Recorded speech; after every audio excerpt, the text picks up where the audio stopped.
a very appropriate situation and question in a way for the situation that we are in. Unfortunately, it's a grossly difficult scenario where just too many people are homeless, waterless in a way which can be used, safe water into say, and of course sanitation is at fault.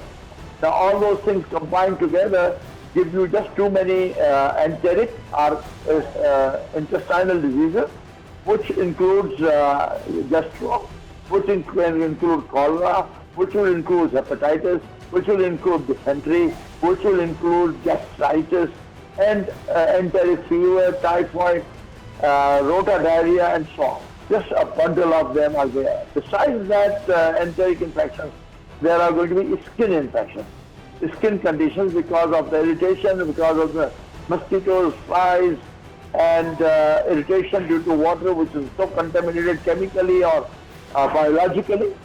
So those skin irritation is going to lead to boils and superficial infections which can spread out to entire body and or even to the blood, depending upon the age of the child. This is just the beginning. I think everybody should alert themselves.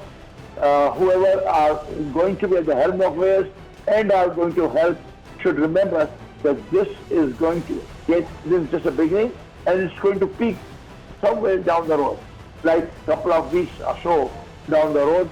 And it all depends upon how much we are able to identify in preventing this situation. Now, first of all, that safe water is an essential necessity of all the human beings. And of course, when we drink contaminated water, that brings in all the issues of the intestine and stomach. And then if we have water which is, we are not drying out, the skin is submerged into water which is chemically loaded, biologically contaminated, it will lead to a lot of irritations, itching, and then itching further into infection of the skin. And this will go on to spread further.